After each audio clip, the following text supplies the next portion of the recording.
What if noticing what you don't want is just the first step in noticing what you do want?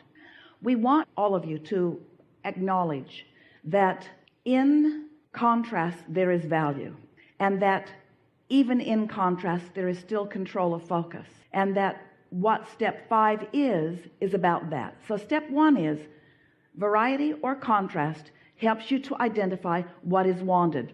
Whether you are really aware that you're doing it or not, you are. In other words, even a one-celled organism is discovering preferences.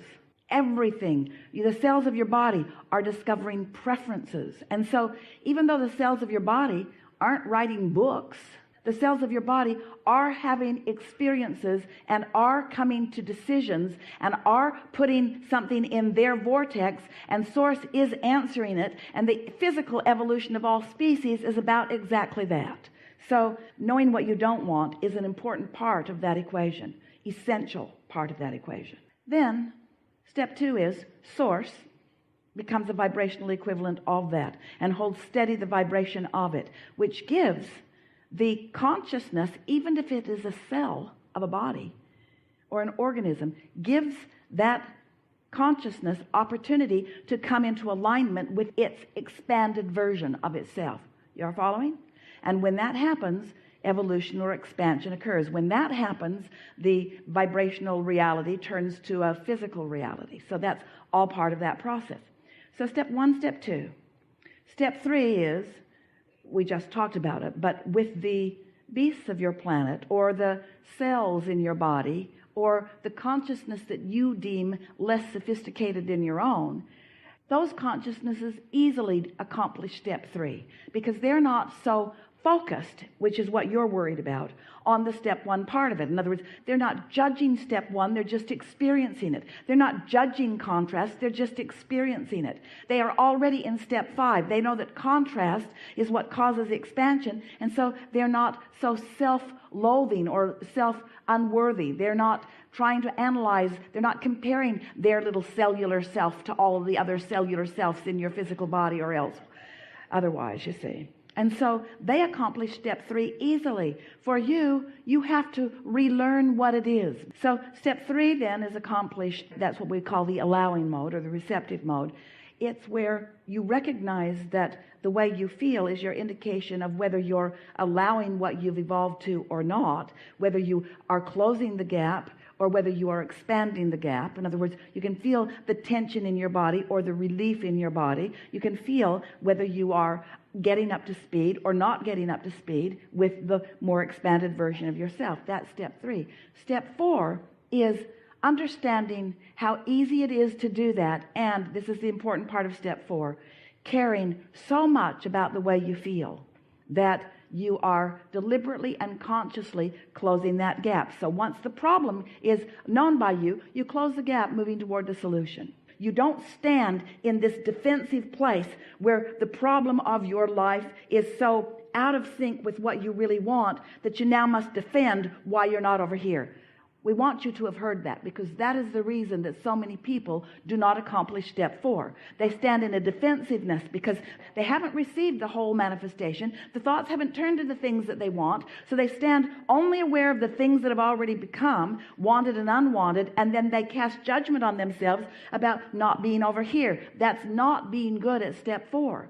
Being good at step 4 is realizing that step 1 occurred and it was good, and step 2 happened and it is wonderful, and step 3 happens pretty frequently and you're getting better and better at it, and step 4 is a sure thing because you care about the way you feel, because you understand how the laws of the universe work, because you want to close this gap, and because you've learned how to focus. And you know that just because you noticed a problem, or let's put it more clearly, received guidance toward a problem, doesn't mean that you can't use that same ability to receive guidance toward the solution. It's a lovely thing to understand that. That's step 4. Step 5 is not being mad at yourself ever again because you're in step 1. Step 5 is understanding the value and the importance of all of it, you see. You can't know what you do want until you know what you don't want. So let's talk about step 5. The mechanism of step 5 is focus and awareness of how I'm feeling, and a desire to feel good. Well, we want to say to you that you get to experience something that all humans really like, because there is nothing you like more than finding a problem and solving it, because there is nothing that you like more than expansion. You are wired for eternalness. You are wired for infinity. You are wired for forever. You are wired for never-endedness. And so this is how it will always be for you. Contrast will cause you to ask for something beyond what you are currently experiencing. And this will not feel normal to you because it was born out of contrast, and it was a fleeting reception of an idea born from your contrast that the source within you recognized and you received.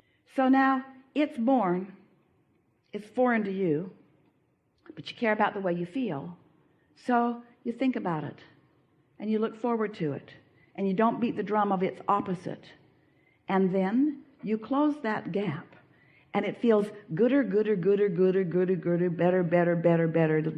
delicious as you close it.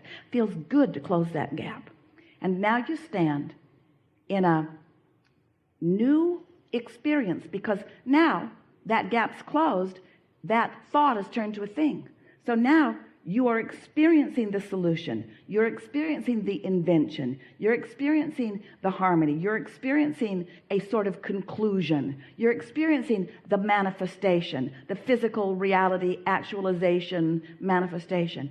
And now, at the same time that you get that, you get a whole new set of contrasting experiences, that you know what you don't want and you know what you do want. And then the process begins again. Feels freakishly foreign at first, but you know how to close the gap. You know how to feel yourself into that happiness. You know how to feel yourself into that clarity. So you do it again, and the manifestation happens, and you revel in the manifestation. And in the accomplishment of that new manifestation, you also now get a whole new set of contrasting experiences that gives birth to another rocket of desire.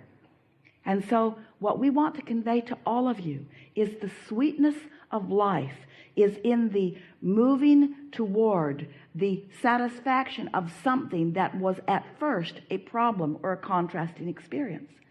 And step 5 is understanding the eternal inevitability of your ability to see improvement. That's what makes us expanding, evolving, eternal consciousness, you see.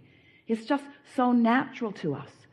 And the one thing that you might want to do that would give you such a jump start on living more happily ever after is if you could just take away from this moment in time this statement that you, without exception, are ready for right here and now. I will never again defend where I am as if where I am is wrong. And when that defensiveness is gone from you, when you stand in that place of knowing the rightness of that step 1 moment, then there will be such a free flowing, such an ease in closing the gap.